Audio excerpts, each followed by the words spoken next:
Hello and welcome to Economic Forum, where we discuss various issues affecting our economy in Zimbabwe.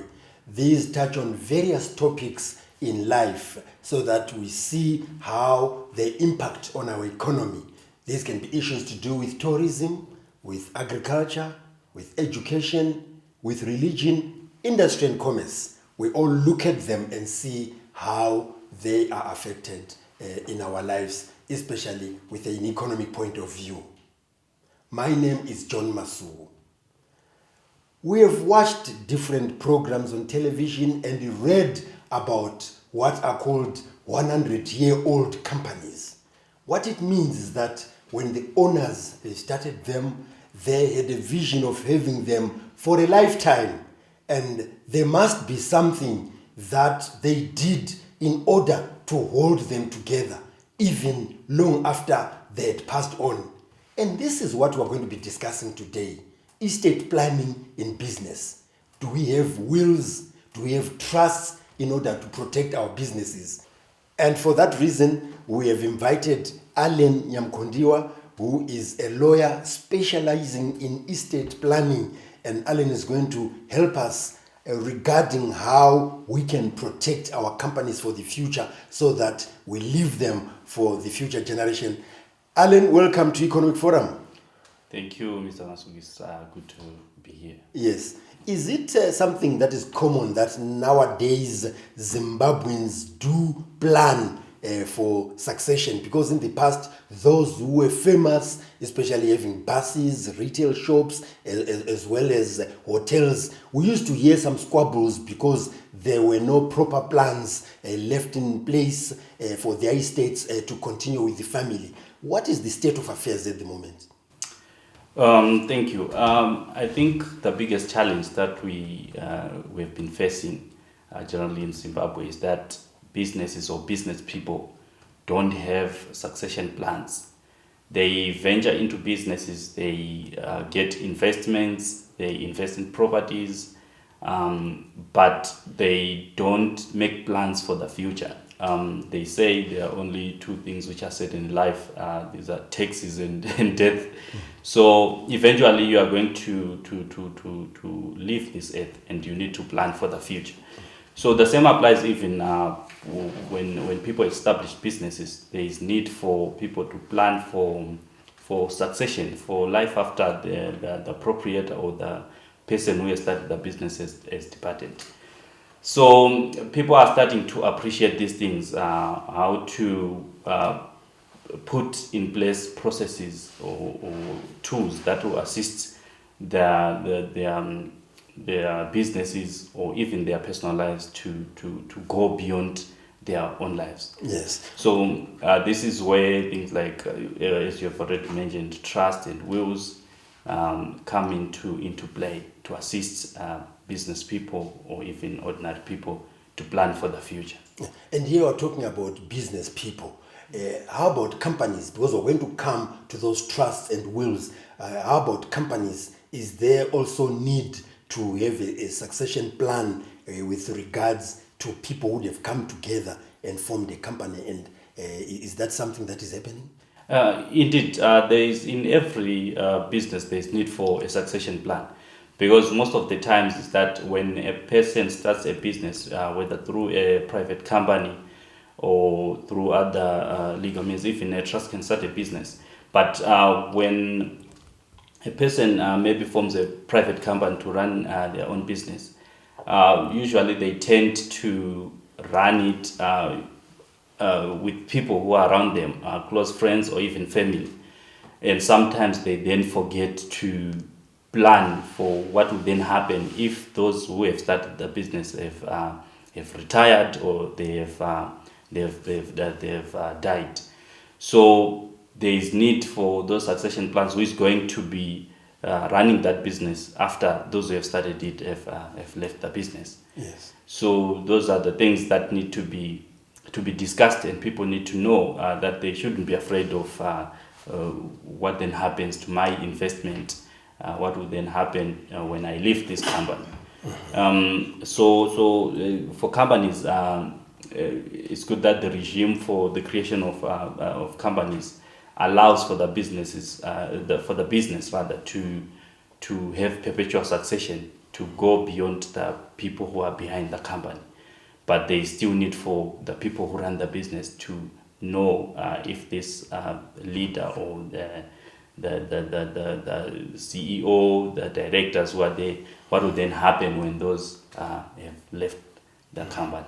Many times, Well, let's go to the trust. I think you've already explained that, because we're going to be unfolding that as to how we go about writing wills, trust, and so forth. So, a definition of the trust. a trust is a relationship between three parties. There is a founder or a grantor or a donator who decides to form a trust to vest their investments in trust of other people who are called trustees. These are the people who then have a duty to protect the assets and to manage those assets. And then the third party is these are beneficiaries. The trustee to then identify who are the beneficiaries who are going to benefit from the management of those assets. So, for example, you can make a plan for your children to be beneficiaries, your grandchildren, or your dependents. We are talking about how businesses, like partnerships, individual businesses, and companies can plan for the future so that they continue even after the founders have left this earth. So join us in the second segment, where we are going to be delving deeper into what wills, trusts, as well as other instruments that can be used to protect businesses are.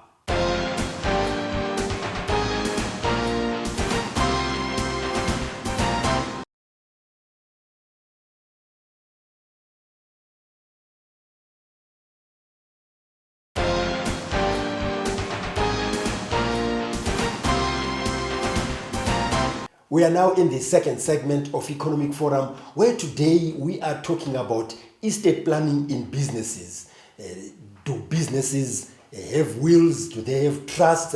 What instruments do they have in order to protect them after the owners have left the business or have left this world? And to help us to discuss all these things, we've got a lawyer, Alan Nyamukondiwa, who is unpacking some of these things.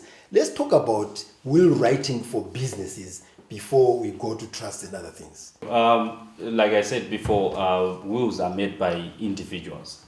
So this is for planning for management or the distribution and the protection of your assets and investments after someone has died. So wills are particularly for when someone died. Yes. So we have to be clear there. It's for someone who has died, and which means that if that person leaves the company before they die, they have to rewrite their will so that it's in line with the changes. Yes, there is a principle called freedom of testation.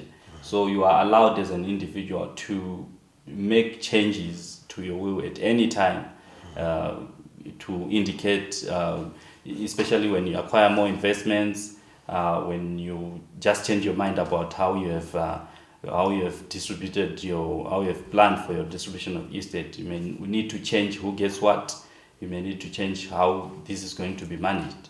So you are allowed as an individual to make those changes. Yes, you can continue about the process of actually writing a will and the importance for businesses. Indeed, will writing is very easy. You simply need to approach a lawyer who can assist you to do that.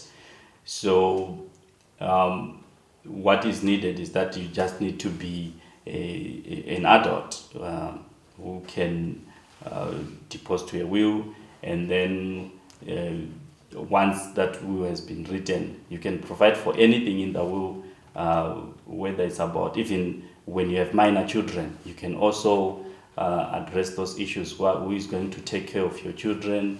Who is going to manage your assets? You can even create even a trust within the will to say, when I die, my assets are going to vest in a trust, and for the benefit of my children, for the benefit of even for my business. You can appoint persons who are going to take over. There usually are disputes, Alan, even if you have written a will and you have gone, where people will question your will and say, no, the person that he or she wrote in the will is not supposed to be the beneficiary. The other day we had Tinashe Mkabe here on this program where we were saying at times they even go for DNA testing just to prove that this person indeed in the family is supposed to inherit from this business. Indeed, one of the challenges that may be faced with wills is that after one has died, there is a process at the Master of High Court's office where that will is going to be validated. So that's when some of these challenges arise. But if you have written your will and deposited it with the master, the process is easier because that will has already been registered. So there are very few issues that may cause that will to be challenged. Maybe you can advise some businesses there because challenges never stop. What should they do when the challenges arise? Because in most cases we read in the press that so-and-so's will has been deposited or has been read out or has been made public, and we hear a lot of challenges coming up. What's important is that when writing a will, you need to get advice from lawyers on how you should write that will and how it should be then dealt with after you've written it. As I've already said, once you have written your will, I think it's very important. Some people want to be confidential, so they can just stay with their will at home, and it will then be produced once they have died. But I would advise that if someone has written a will, it's important that that will be deposited with the Master of High Court. But even you can deposit it with your own lawyer, so that they can then go and deposit it with the Master of High Court. I think most of the challenges arise because the people who are around you may not know that you have a will, and then when you die, and then they have already made plans. There will be expectations. Yes, there will be expectations on what they will get. I'm going to get that Mercedes-Benz, I'm going to get that house. And then all of a sudden the lawyer will come and say, or someone, a brother will come and say, my brother had prepared a will. And then that's when those challenges will start to arise. They say, no, it was not signed by my brother, it was not signed by my father, we don't know who signed this. So if you have registered it with the master, if you have deposited it with the master, then you can remove all of those fears or all of those challenges. Alan, how about if you mention something in your will that this is going to go to so-and-so, and it turns out that really what you've mentioned in one of the companies that you are in is actually does not belong to you, or is nothing to do with you, or it's a property which is on your premises but not yours. How is that resolved in business? Yes, the simple principle is that you cannot You are no longer there. You cannot distribute a property that you don't own. Yes. So that if it's a clause in a will that says you have bequeathed that house which doesn't belong to you, then it cannot stand because you don't own that property. Like I said before, freedom of taxation only protects you to the extent that you are dealing with your own property. So you can't deal with property that doesn't belong to you. Yes. Yeah. How about traditional issues, especially if you're a business that is based in the rural areas and some of the things are supposed to be done traditionally? How is it affecting businesses? Yes, those things exist because we exist in a cultural society. People have their traditional ways that they have, and they need to also make a plan for that. You can still address those issues in your will. You can identify who is going to get those traditional ways when you depart, whether it's your first son, whether it's whoever is entitled to that. You can address all of those things in your will. That's Alan Nyamukondiwa, a lawyer who is discussing with us here about estate planning in businesses. Do you have wills? Do you have trusts? And are your agreements or memoranda of agreements clear so that when you are out of that company or you are away and out of this world, there are no disputes because everything is clearly bequeathed to those who remain. So join us in the third and final segment of Economic Forum, where today we are unpacking estate planning in businesses.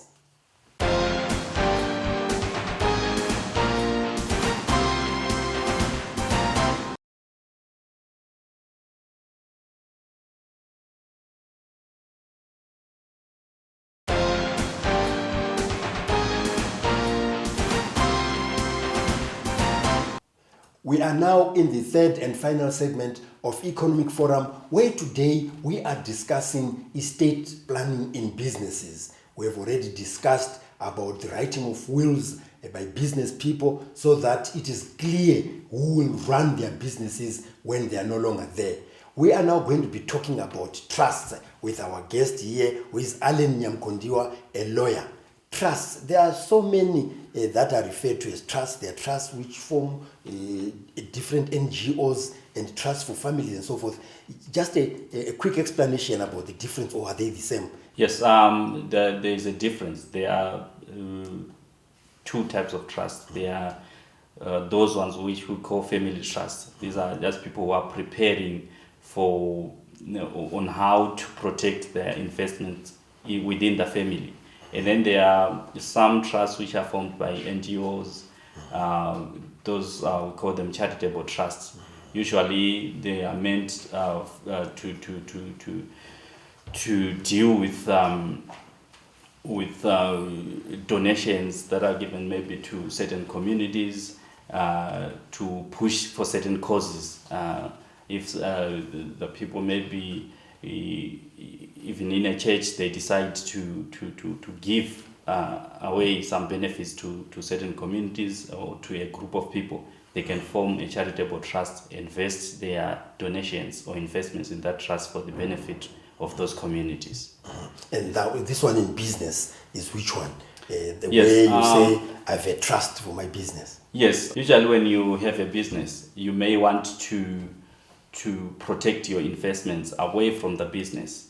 So you can form a trust in which you vest some of the investments and separate it from your business, so that even when your business starts to have challenges, you can always go back to the trust and get some of the investments or have those investments protected in that way. For one to prepare a trust deed, they need to approach a lawyer and who is called a notary public. So there is need for the founder who is going to say, I'm the one who is vesting these assets in the trusts, and then we need the trustees, those who are going to manage the assets and the investments. And then we have the beneficiaries, whether it's your business or whether they are individuals who are going to be beneficiaries. So a lawyer will prepare a trust deed, and then the parties will sign, the founder will sign, the trustees will accept the trust to say, we have been entrusted with these investments and we are going to manage them according to the provisions of that trust deed. And then there are beneficiaries who then enjoy those benefits. Mm-hmm. So, yes, it's important for those who create trusts to select trustees who they trust, actually, as the word says. Including lawyers. Including lawyers. So I think it's important to have different types of people who then constitute the trustees. So usually you need maybe some of your family members who you trust, and also maybe an independent person like a lawyer to be part of those trustees. And usually we would advise that the number of trustees be odd, so that when there are disputes, someone is going to veto the decisions. Because sometimes if you put your family members, when you are not there or when you are not in control, they may just connive to distribute the property of the trust. So you may need someone who is independent, either a lawyer or an accountant, to be part of the trustees. Yes. There are so many cases that we read about where trust funds have been misused. Under what circumstances? I think you've mentioned some of them, that if at least if you're an odd number, you can protect and so forth. But there are quite a number of instances where some of your colleagues as lawyers have been deregistered for not properly looking after trust funds. Advise the public about how they can actually make sure that everything is watertight.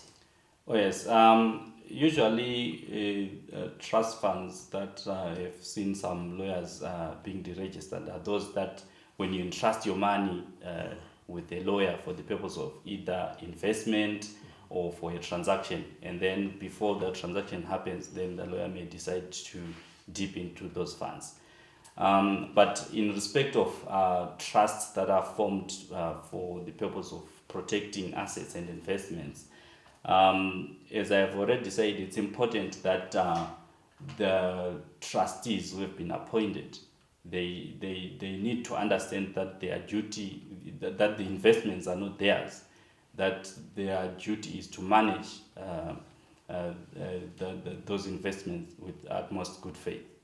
So that's why it's important to put a number of people, maybe 3 or 5, who then come together as a board of trustees and manage those trusts. Just in a few seconds left to talk about ways of redress, that if there are disputes, you can actually go to so and so or such an office to have the issues addressed, because you meet people saying, I was cheated by a lawyer, I was cheated by someone who runs an estate agent and so forth.